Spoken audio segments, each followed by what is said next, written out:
নমস্কার বন্ধুরা, রাধে রাধে। জীবনের কঠিন সময়ে যখন আমরা দিশেহারা হয়ে পড়ি, যখন আমাদের চারপাশের পথগুলো অন্ধকার মনে হয়, তখন একটি আলো আমাদের পথ দেখাতে পারে। আর তা হলো ভগবান শ্রীকৃষ্ণের অমৃত বাণী।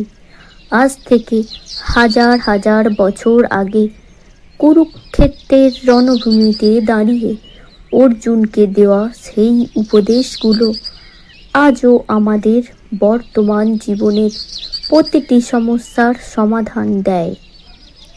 আপনি ছাত্র হন, চাকরিজীবী কিংবা গৃহিণী, শ্রীকৃষ্ণের এই জীবন দর্শন আপনার চিন্তা করার পদ্ধতি বলে দেবে।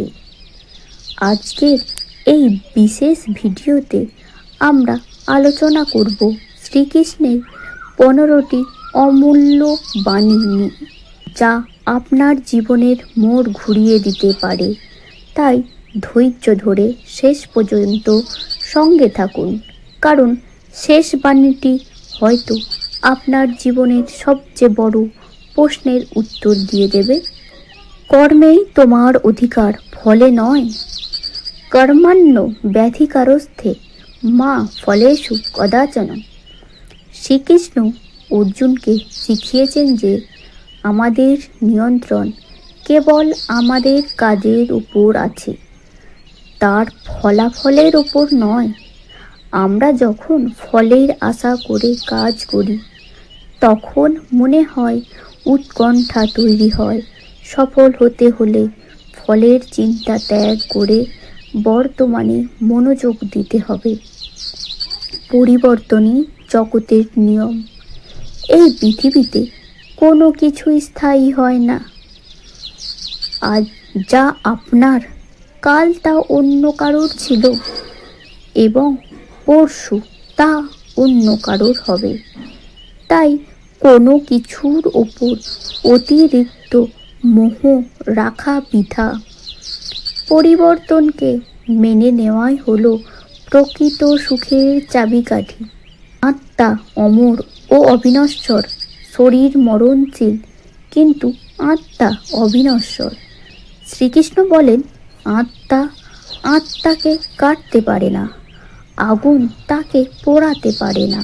মৃত্যু কেবল এক বস্ত্র পরিবর্তন মাত্র। এই সত্যটি জানলে মানুষের জীবন থেকে মৃত্যুর ভয় চলে যায়। ক্রোধ মানুষের বিবেকের শত্রু।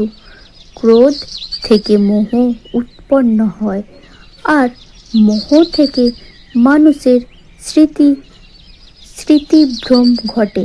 যখন স্মৃতি বিভ্রান্ত হয়, তখন বুদ্ধি নাশ হয়, এবং বুদ্ধি নাশ হলে মানুষের পতন অনিবার্য।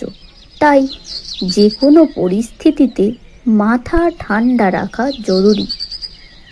অতিরিক্ত আসক্তি দুঃখের কারণ। যখন আমরা কোনো বস্তু বা ব্যক্তির প্রতি অতিমাত্রায় আসক্ত হয়ে পড়ি, তখন থেকেই আমাদের কষ্টের শুরু হয়। শ্রীকৃষ্ণের মতে অনাসক্ত হয়ে জীবন যাপন করাই হলো মুক্তির পথ। নিজের ওপর বিশ্বাস রাখা। মানুষ যা বিশ্বাস করে সে ঠিক তেমনটাই হয়ে ওঠে। আপনি যদি বিশ্বাস করেন আপনি পারবেন, তবে বিশ্ব ব্রহ্মাণ্ডের কোনো শক্তি আপনাকে আটকাতে পারবে না। আপনার চিন্তাই আপনার ভাগ্য নির্ধারণ করে। যা হয়েছে তা ভালোই হয়েছে।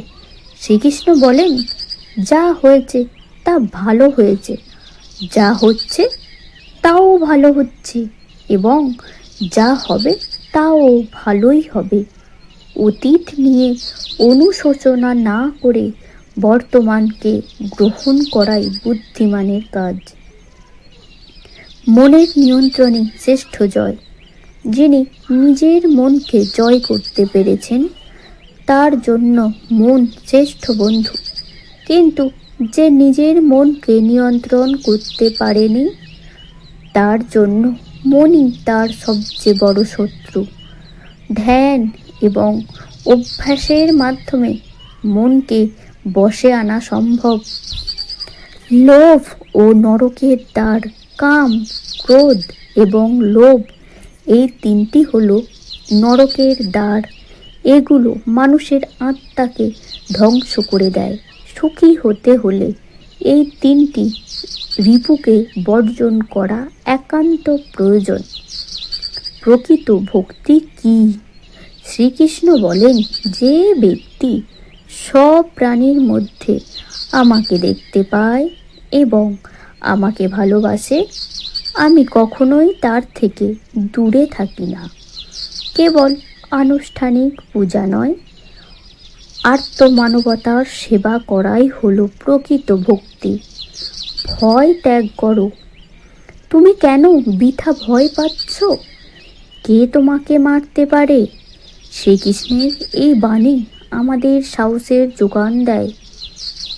ঈশ্বর সব সময় আমাদের সাথে আছেন, এই বিশ্বাস থাকলে কোনো ভয় আমাদের স্পর্শ করতে পারবে না। হিংসা বর্জন ও ক্ষমা।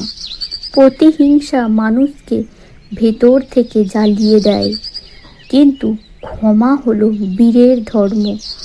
শ্রীকৃষ্ণ শিখিয়েছেন যে প্রতিশোধ নেওয়ার চেয়ে ক্ষমা করা অনেক বেশি শক্তিশালী কাজ। এটি মনের শান্তি ফিরিয়ে আনে। অহংকার পতনের মূল। অহংকার মানুষকে অন্ধ করে দেয়। যখন কেউ নিজেকে সবার চেয়ে বড় ভাবতে শুরু করে, তখন তার শেখার ক্ষমতা হারিয়ে যায়। কিন্তু শ্রীকৃষ্ণ স্বয়ং ভগবান হয়েও পাণ্ডবদের রথের সারথি হয়েছিলেন, যা আমাদের বিনয় শিক্ষা দেয়। কর্তব্য পালনই ধর্ম। পরিবার, সমাজ বা নিজের প্রতি যে দায়িত্ব রয়েছে তা পালন করাই হলো প্রকৃত ধর্ম। অর্জুন যখন যুদ্ধক্ষেত্রে দ্বিধাগ্রস্ত ছিলেন, তখন কৃষ্ণ তাকে মনে করিয়ে দিয়েছিলেন যে একজন যোদ্ধার ধর্ম হলো অন্যায়ের বিরুদ্ধে লড়াই করা, শরণাগতি ও মুক্তি। শ্রীকৃষ্ণ শেষ উপদেশ হিসেবে বলেছেন, সব ধর্ম ত্যাগ করে কেবল আমার শরণাপন্ন হও, আমি তোমাকে সব পাপ থেকে মুক্ত করব। এর অর্থ হলো জীবনের সব ভার ঈশ্বরের উপর ছেড়ে দিয়ে নিজের সেরাটা দিয়ে যাওয়া। বন্ধুগণ, শ্রীকৃষ্ণের এই 15টি বাণী কেবল শোনার জন্য নয়, বরং নিজের জীবনে প্রয়োগ করার জন্য। কাজে, চিন্তায় এবং ব্যবহারে এই শিক্ষাগুলো সামান্যতম হলেও মেনে চলতে পারি, তবে আমাদের জীবন শান্তি ও সাফল্য ভরে উঠবে। মনে রাখবেন, অর্জুনের মতো আমাদের প্রত্যেকের জীবনেই এক একটি কুরুক্ষেত্র আছে, যেখানে আমরা প্রতিনিয়ত নিজের মন আর পরিস্থিতির সাথে লড়াই করছি। আর এই লড়াইয়ে আমাদের সারথি হলেন স্বয়ং শ্রীকৃষ্ণ এবং তার এই অমূল্য বাণী সমূহ। আজকের এই 15টি বাণীর মধ্যে কোনটি আপনার জীবনের বর্তমান পরিস্থিতির সাথে সবচেয়ে বেশি মিলে যাচ্ছে, বা কোনটি আপনার সবচেয়ে ভালো লেগেছে, তা অবশ্যই কমেন্টে করে জানান। যদি এই ভিডিওটি আপনার মনে বিন্দুমাত্র ইতিবাচক প্রভাব ফেলে থাকে, তবে ভিডিওটি লাইক করুন এবং আপনার প্রিয়জনদের সাথে শেয়ার করুন, যাতে তারাও জীবনের সঠিক দিশা খুঁজে পায়। আর এমন আরও আধ্যাত্মিক ও অনুপ্রেরণামূলক ভিডিও পেতে আমাদের চ্যানেলটি সাবস্ক্রাইব করে পাশে থাকা বেল আইকনটি টিপে দিন। সবাই ভালো থাকুন, সুস্থ থাকুন। রাধে রাধে।